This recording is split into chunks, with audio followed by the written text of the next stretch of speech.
Embracing your gray has become a symbol of self-acceptance and a commitment to a more natural beauty journey. Women often face judgment based on their looks. Surprisingly, the pandemic started a gray hair movement, encouraging women to celebrate their natural hair color. With salons closed down, monthly color touch-ups became a thing of the past. Despite the challenges, we showed resilience and adapted. As our roots grew, what started as an inch soon became 3. Many women saw their natural color for the first time, and they loved it. This newfound appreciation for their gray hair blossomed during a time free from judgment, allowing them to reconnect with their authentic selves. But let me tell you, transforming into all gray is a big commitment that requires both emotional and style considerations. For many women, to stop coloring their hair altogether would be difficult. Unlike during the pandemic when we were mostly at home, now we're out and about every day. So transitioning to partially gray hair might take some getting used to. Before we define what gray blending is, let's discuss some basic gray coverage terms. Okay, you've got full coverage. This covers 100% of the gray with one process color. Think of this as wearing colored wool tights.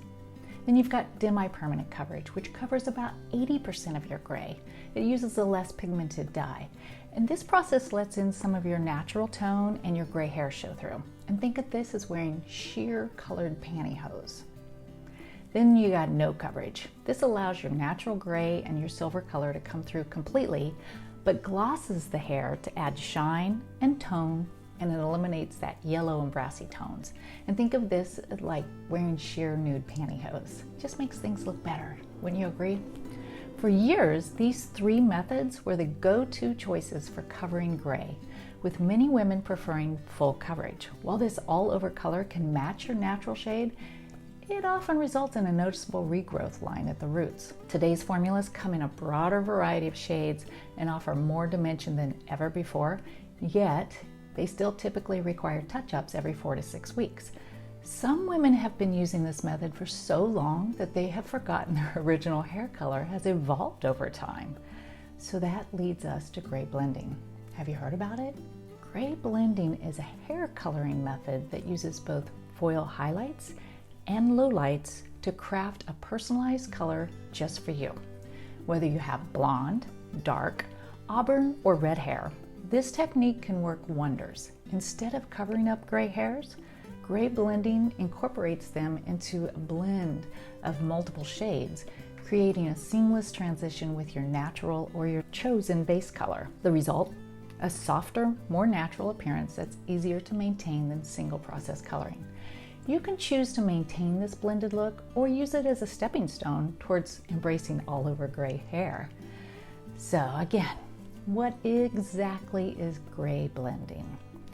Gray blending is a term used for various techniques that can help to combine and disguise gray hair.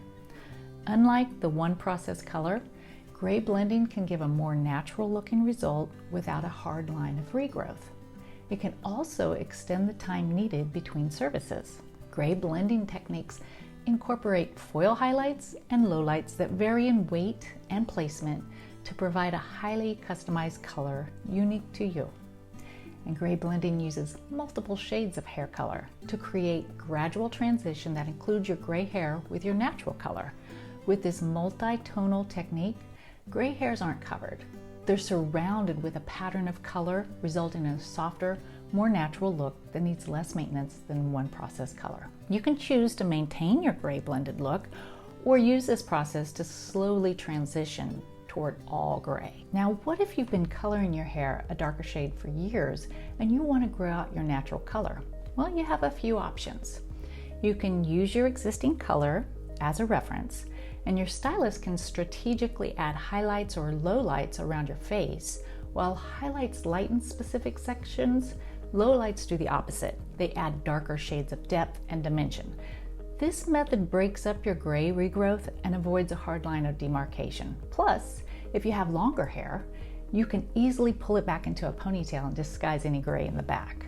Your stylist can also select a few areas where your gray hair is growing in, like through your part, around your face, and place a few strategically painted highlights, they'll lift close to your color of your silver hair. A toner should then be applied to unify the color, tone the brassiness, and add a lot of shine. Choosing to stop coloring your hair altogether is another option. Your hair grows about ½ an inch a month, so growing your hair to a manageable shoulder-length bob will take you about 1.5 years without cutting. Many people cut their hair short to remove most of the dyed hair and then let it grow out while getting regular trims to remove the remaining colored portions. Once the dyed hair is gone, your natural hair color can grow as long as you want it to. Dyeing your entire head silver in one session is an option, but one that comes with a few cautions. Many of you are curious about how long this process takes because you've probably seen incredible transformations on social media. While it is technically possible for some people's hair to lift enough artificial color in one session, this level of adjustment is not the norm. Despite online videos that seem to show quick and easy solutions, the truth is that these types of color appointments are costly, like thousands, and it could take anywhere from 10 to 12 hours on up in your stylist chair with no guarantee of the desired results. Yeah. I always recommend a toner or a tinted gloss for all gray blending methods and existing gray clients. Natural gray hair can be yellow, brassy, or even mousy brown. A toner will brighten and balance these undesirable tints, adding a mirror-like shine will give you healthy looking hair. The time it takes for your hair to regrow and reveal its gray pattern can be different for everyone.